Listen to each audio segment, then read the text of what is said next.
Really enjoyed those words in the last session or segment where you said, exercise personal mind control. You've also used the term here today of knee-jerk. You've said it a few times, and almost think about the concept of mind jerk, which of course has the word jerk in it. And well, it's actually a better statement. Yeah. Your mind is jerking in response to Absolutely. what you're observing.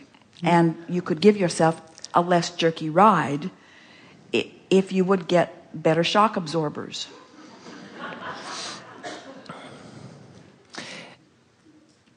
And it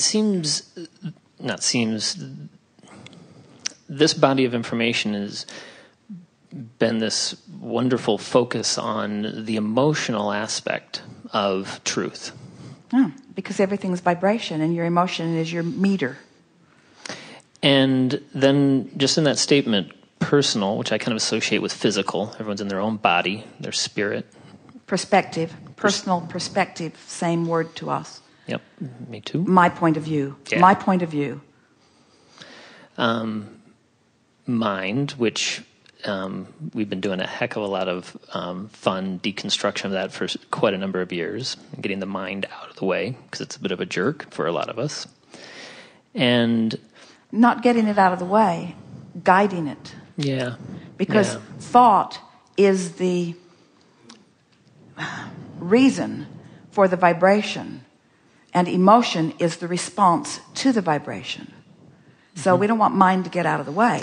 We just want mind to be guided from an emotional desire.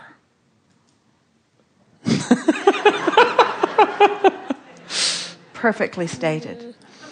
Mind, we don't want your mind out of the way because you need your mind to focus. Absolutely. I know but we want your desire for the emotional outcome to be the basis from which you focus your mind. In other words, some of us had to get it out of the way altogether, in a sense. I mean, some people do. That's why we teach meditation, because Absolutely. it's easier to teach you to have no thought than to have positive thought when you've been practicing negative thought. Okay. Or it's easier to, when you think about what we've been saying recently, that there is specifically negative, which is really strong attraction of what you don't want. There's generally negative, which slows it down. There's generally positive, and then there's specifically positive, and you can't jump from specifically negative to specifically positive. So in the conversation that we're having here is, what does, when you say stopping your mind altogether, which is what meditation is, how does meditation fit into that? Meditation takes specifically negative to generally negative to nothing. To know point of attraction. It stops point of attraction. And when you stop your point of attraction for even just a little while, every single time you'll move positive. Every single time. When you stop doing that thing you do that holds you apart from source who is calling you, then you begin to move in the direction of source. In other words, if you could meditate long enough, you'd move right into the vortex. But then most of you wake up and face life again and talk to the people who you are committed to talk to, and out of habit you talk yourself back by using the power of your mind. So it's not fair to say, well, if I could just get my mind out of the way. Isn't it more accurate to say, if I could just focus my mind in the way that I mean to? Now, what should I use as my reason to focus my mind? Caring about how you feel. Right. And then you're home free. Absolutely. And so much better, precise words, naturally. Love it. And so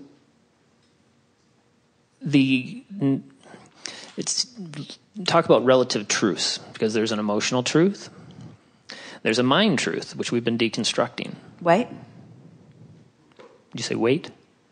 Okay. We're trying to digest this irrational thinking. Bring it on. I'm all for it. Well, flesh it out a little further. Okay. So there's an emotional truth. I'll wait on you. I'm game to do that. There's an emotional truth. Well, we want to know where you're going. Okay. There's an emotional truth, and there is, and you made it sound as if, on the other hand, there is a mind truth, as if they were not always one and the same. Because the emotional truth always exactly parallels whatever mind truth you've got going on. There's never a separation or a distinction between the two. Okay, was a better word, there's an interplay between mind, emotion, and physical? We agree with that. I think, I have a feeling response to everything I think. And my feeling response is my true indicator of the vibrational content or point of attraction. And down the line, my physical is affected. So because everything that I offer vibrationally manifests, it fills in. Whatever my thought is, now here's the accurate way to say it. I focus, whether I do it on purpose or not. When I focus, my focus now is playing off of the juxtaposition between the focus of my source. So when I focus on whatever it is, I have a manifestation immediately. Yep. And what's the first manifestation? The emotion. The emotion is the first manifestation. Yeah. So the thought Right. is primary. The emotion is the manifestational response, and after the emotional response, it's gonna fill in with all the other details, isn't it? And down the line, Don't you like knowing that? Yeah. And down the line, then there's the physical. So there does seem to be this interplay, and there does. But why? But here's the question that we have. Okay. Why, when it doesn't feel good emotionally, Right. why play it out? Yeah. Why? Well, I know I hate this feeling, but let's just see when it all fills in. Yeah. If I really hate it as much as I think I'm going to.